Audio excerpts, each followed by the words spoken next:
Hello friends, welcome to kitchen with me. Kitchen with me এর আজকের recipe হলো পটলের দোরমা। পটলের দোরমা করার জন্য পটলগুলোকে ভালোভাবে গা ছাড়িয়ে কেটে তার দানাগুলোকে বের করে নেবেন। এদিকে একটু অল্প করে চিংড়ি মাছ নেবে, সেটাকে ভালো করে ধুয়ে নুন হলুদ মাখিয়ে নেবে। দিয়ে কড়াইয়ের মধ্যে 2 ফোঁটার মতন তেল দেবেন।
করে শুকনোভাবে ভাজা ভাজা করে নেব।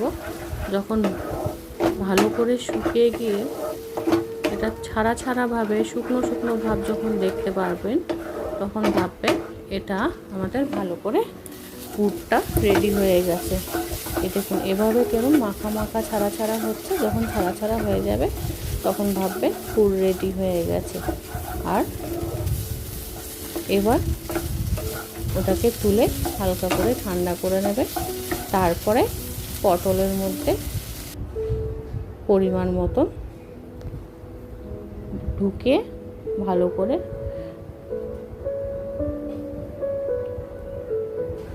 এখানে কড়াইয়ের মধ্যে সর্ষের তেল দিয়ে তেজপাতা, শুকনো লঙ্কা আর গোটা জিরে আর গোটা গরম মশলা ফোড়ন দেব। দিয়ে 2টো পেঁয়াজ মিডিয়াম সাইজের আমি বেটে রেখেছিলাম সেটাকে দিয়ে দেব। দিয়ে আদা, রসুন, টমেটো আর কাঁচা লঙ্কার একটা পেস্ট করেছি, সেটাও আমরা এবার এর মধ্যে দিয়ে দেব। দিয়ে ভালো করে নাড়াচাড়া দিয়ে মশলাটাকে একটু ভাজা ভাজা করে নেব।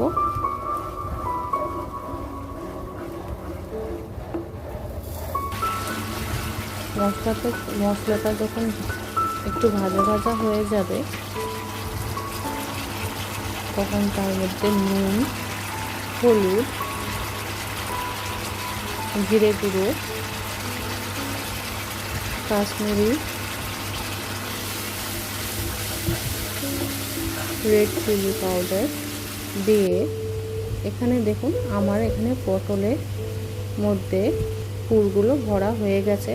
দেখুন আমি কিভাবে ভিতরে ভালো করে ঢুকিয়ে ঢুকিয়ে ভরেছি, সেরকমভাবে ভরবেন। তাহলে উপর দিয়ে আপনাদের আটা বা কিছুই লাগানোর দরকার হবে না, পুর যেরমকার সেরমই ভেতরেই থাকবে। এখানে মশলা আমার ভাজা হয়ে গেছে, মশলার মধ্যে সামান্য একটু পরিমাণে আমরা জল দেব, যেরকম গ্রেভিটা থকথকেভাবে হোক, জল ঝোল না হোক।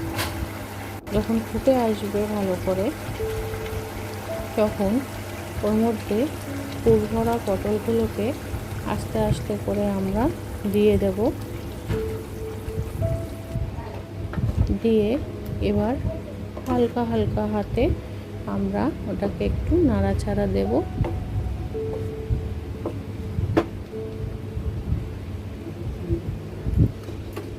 নাড়াচাড়া দিয়ে কিছুক্ষণের জন্য আমরা ওটাকে ঢাকা দিয়ে রেখে দেব। ঢাকা দিয়ে যেরকম ভালোভাবে পটলটা যেটুকু বাকি রয়েছে ওটা সেদ্ধ হয়ে যাক আর পটলগুলো একটু নরম হয়ে যাক, তার জন্য আমরা ঢাকাটা দিয়েছিলাম। এবার আমার রান্নাটা কমপ্লিট।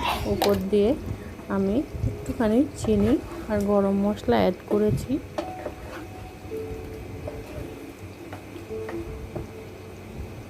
পটলের দোরমার যে গ্রেভিটা সবসময় এরম থকথকেভাবেই রাখবেন, তাহলেই খেতে ভালো লাগে। আর পটলের যে পুরটা কোনোদিনই পটল থেকে বেরিয়ে আসবে না।